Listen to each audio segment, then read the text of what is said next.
Kamusta sir ang investigation May inquest na kagad. Ibig sabihin, huli na kagad yung mga Colombians. Nakailan tayo lahat? Dalawa lang nahuli na natin, sir. O, naka-inquest na. Well, siyempre, nalulungkot tayo una sa mga biktima. Kaya lang, siyempre, doble sakit ng epekto sa ating mga biktima ng sunog. Karahin mo, nasunugan ka na, ninanakawan mo pa. Ngayon, mahirapan tuloy sila na maibalik yung mapawara yung area. Kasi yung mga tansok, tinansun nila eh. Lalo na yung mga buhay o yung what you call orange. If you can see in the video, may mga available orange line pa. Sabihin, active yun. Magagamit pa yun pag nag-fire up ulit ang kaya hindi tayo nangiming arrest sila. At ngayon, tinuluyan sila. In-inquest sila. Nahuli. Ginawa nila kahapon, nahuli sila kahapon, naka-inquest sila. At hindi ako nangingiming. Pagka may nakita pa tayo na mga individual na nandito sa video at pakalat-kalat pa, ay pakakalawit natin yun sa Station 1. Mayor, since you mentioned napakadelikado ang Meralco release statement, sinabi nga po na dapat hindi ginagawa Tama. Sana ito maging leksyon sa lahat. O hindi lang naman sa Maynila, maaaring sa ibang bahagi ng ating bansa, lalo na sa Metro Manila. Huwag natin pakikialaman yung mga ganyang kable kasi nagagamit yan ng mga magkakapitbahay na hindi naman natutok ng apoy. Kasi sila rin naman ang mawawala. Mahirap walang kuryente. But then again, if we do it in Manila, we'll apprehend you. File charges. At hindi lang kami, baka pati Meralco. Nagaroon din. Oo. Narinig mo? Sarap na pagkukutusan. Sabay. Dalawa lang po. Sorry. Dalawa yung nadakma. Pero yung mga nasa video, hinahanap namin. Ako, payo ko sa kanila, umalis na sila ng 105. Talaga sa doon. Lalo sir, ang gagamitin yung police for viral video. Of course. Yan naman ang lagi namin ginagamit. Kaya nga, bagay na pinagpapasalamat ko sa mga netizen na yung mga tulongge sa Maynila, binibidyohan ng mga mamamayan at pinadadala sa amin. Kaya napapabilis yung pagka-huli sa mga tulongges. Hindi lang yung nangyari kahapon, marami pang incident. And encourage the people to be vigilant, participate in our governance, wherein talaga yung peace and order situation sa Maynila is top priority. 867 families, 65 families. Wala pa mga kabalik dahil magki-clearing pa eh. Ito lang muna yung mga sustenance at yung pansamantalang pinagpapasalamat natin sa school na nagagamit muna yung pansamantalang tirahan nila. Pero babalik niya sila. And the city will provide financial assistance for them to build and to rebuild their homes. Wala pa naman. Mabilis lang yung normal. Dapat nga ako, kung maaari lang, mananawagan na rin ako sa national government, particularly NHA, kasi property ng NHA yan, yung lugar na yan. Na matuloy na yung yung pabahay nila. Kami naman, nag-build din naman kami ng pabahay. But with our limited resources, we can only build so much in a particular timeline. Pero ito, it's high time na sana magawa niya at pakigyan ng attention. Pero sa investigation, naalaman natin kung ano talaga yung cause ng sunog. Ang duda namin na yung initial report, may nagsusunog ng tanso. O pagkatapos ng sunog, nagnanakaw ng tanso. Ba't hindi mo mababatukan yung mga tulongges nila? Sila na nga dahilan ng sunog. But anyway, that's water under the bridge. What matter most is that nahuli, nakakulong, nakabigyan natin ng hustisya yung mga biktima at mailagay kagad sila sa ayos. Yun ang first things first. Okay, yung clarification ng Sure. ay yung kung ibibigay yung tulong para sa pagpapatayo ng bahay, aside po yung ibibigay yung Yun yung binibigyan natin tulong ngayon. 15,000 per family. Para makakuha agad sila ng karoon sila ng maka-access kagad ng building materials. Okay. Okay naman Plus, eh. nagpapasalamat ako, maraming tumutulong ngayon, mga donors, na iba't ibang organization. Again, let me take this opportunity also to thank DND, AFP, Air Force, OCD, dahil pinagamit sa amin yung air asset ng national government. Kung wala yung Black Hawk, Chinook, and Huey, maraming salamat sa mga piloto. Thank you very much. Napakagaling. Ang normal na insidente rito pagka ganyan, inaabot ng 6 hours, 8 hours.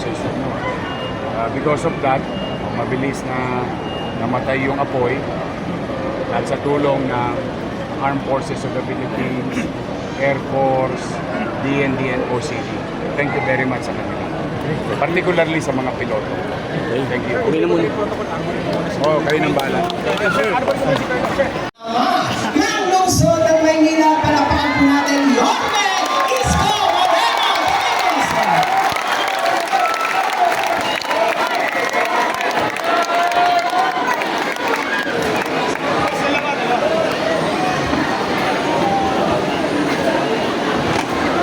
Akyat.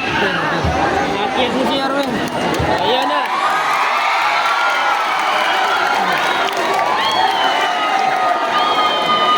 Magandang araw sa inyo. Para kayo hindi nasulugan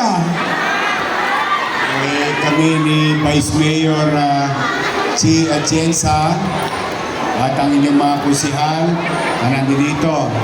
Nandito ang ating si Jesus Laga Pahardo, Eric D. Anyeba, si Kusihal Irma Alfonso, Junior Ibay, si Joaquin, at ang ating mahal na Congressman Ernix Junicio, at sino ba ang binata rito?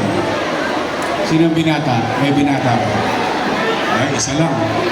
Wala, may asawa na to. Si Chi. Ang ating Vice Mayor Chi Atienza. Una, salamat sa Diyos, buo pa ang pamilya. Yung mga naipundar nyo, naubos. Kaya sana maging takdang aral, lalo na sa mga lalaki na nandito. Nagtatanso kayo, ayan, natanso tayo lahat. Dahil lang sa kapabayaan, panlalamang, hari ng isang tao, libo-libong pamilya ang naapektuhan. Nasusunog na kayo, ninanakawan pa kayo ng kapitbahay nyo. Gusto nyo kulatahin ko? Ha? Gusto nyo masahihin ko? Susunog na, ninanakaw pa yung wari nyo. Paano kayo makakabalik agad kung titirahin natin yung mga tanso nyo? Pwede ba tayong babalik na walang kuryente? O, magkakakuryente ba pag walang wire? Ba't yung tinitira?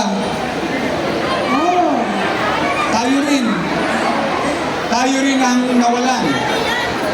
Tayo rin ninakawan natin ang ating mga sarili. Ganun ang mangyayari. Pero huwag kayong mag-alala. Nahoyo na yung dalawa. Kaya yung mga nasa video, tago na kayo.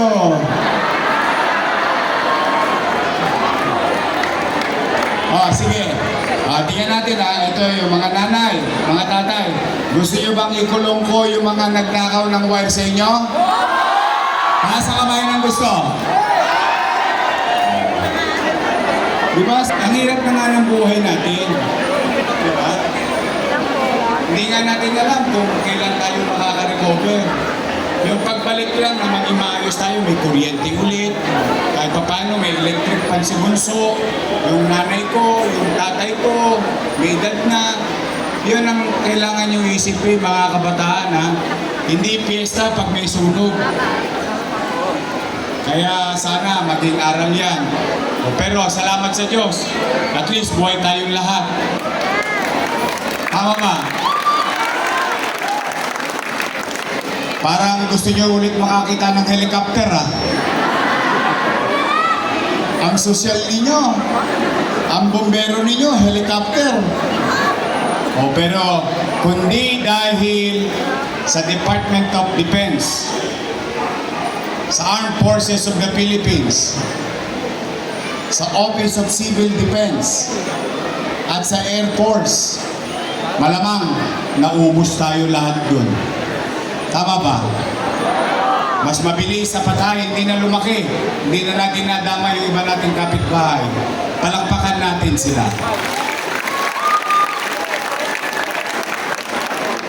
At maraming salamat sa Bureau of Fire, sa mga fire volunteers, sa mga medic na umaten.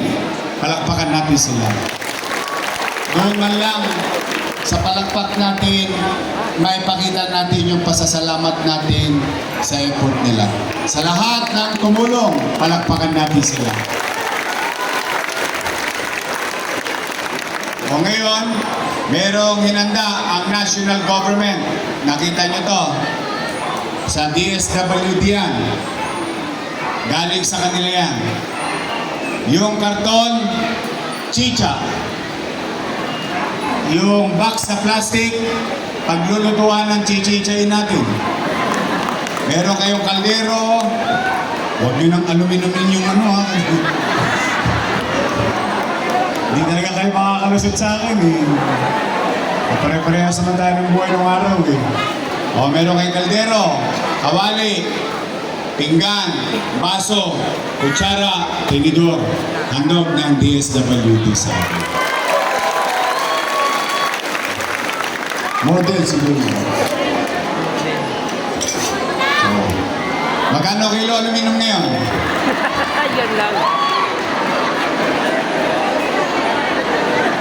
Mahal na kasi kilo ng taso, eh. Hindi, yan. Tanggap ko. Masaya ba kayo sa aming mga social worker? Masipag? Nakakain kayo agad? Palagpakan natin yung ating mga social worker. Mga teacher natin. Ayan, mga puyat yan. Ayun, may mga asim pa mga teacher. Ayun. Hello? At sa ating principal. Pansamantala natin nagagamit ang eskwela. Ayan ang mga tumulong. Kasi hindi ko naman kakayanin mag-isa. Kaya ako naman yung binabanggit, sa ganitong paraan man lamang, maibigay ko rin yung kredito sa kanila. Yan ang mga kasama natin. So ngayon naman, nandito kami, ang inyong pamahalang lungsod. Medyo masakit pa yung baga ko. Sama pala ng usap ngayon, no? Nasingot ko lahat kapon. Para ang tutujoy sa masakit sa baga. Pero hindi yon. Kaya ako nagpunta kasi ayaw ko nang lumaki pa. Kaya we put things in order. No? So anyway, sana sa ating mga kapolisyahan, palakpakan din natin dahil nahuli ang mga tulongges. At huhulihin pa. Lipat na kayo. Pag nandun kayo sa video, ay, ng mga nasa bubong, may dala pang flies, no? Kakasunog na, eh. Sunugin ko kaya kaluluwa nyo.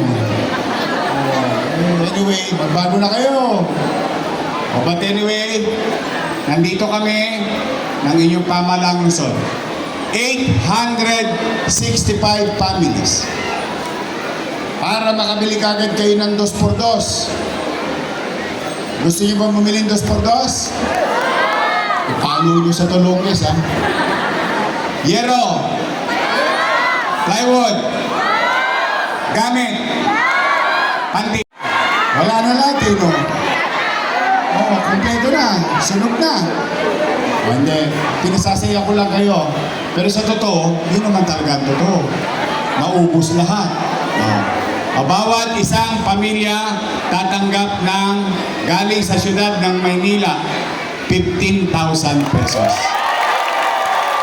Okay? Mag-iingat kayo. Mahal namin kayo. Ulitin ko ha, ulitin ko. Di bali tayong mahirap, huwag tayong maging dugyot. Di bali tayong mahirap, hindi natin kailangan maging magulong komunidad. May karapatan ng bawat tao mamuhay ng panatag at malinis. Araw-araw ko na lang nililinis yung lugar nyo. Kung po pwede ba, huwag na kayong nagtatapon sa gitna ng island. Pwede ba? Doon na lang sa bangketa. Tapos darating yung truck. Pwede? Kasi dumana naman ako kanina. Ang dami na namang Sharon Cuneta sa island. Balutin mo. Oh, mga pinagbalutan ninyo na suman. Ando doon na naman. Di, ilagay nyo na lang sa kanan. No, kasi pag nasa kanan ng basura, dadaan ng truck, hindi ko maabala yung mga dumadaan sa arten. Okay? Kasi gusto ko maging tahimik yung lugar nyo. Gusto ko maging malinis yung lugar nyo. Kahit na mahirap tayo, gusto ko malinis yung lugar ninyo. Maaliwalas para sa inyo, hindi para sa akin. Kaya tulungan nyo kami. Itong ginagawa namin para sa ating komunidad. So muli, may awa ang Diyos. Huwag kayo mawawala ng pag-asa, ha? Makakaraos din tayo. Makakatawid din tayo. Naniniwala ba kayong habang buhay may? Habang buhay may? Ano sa parin? Pag-asa. Totoo naman. Lagi may awa ang Diyos. I love you.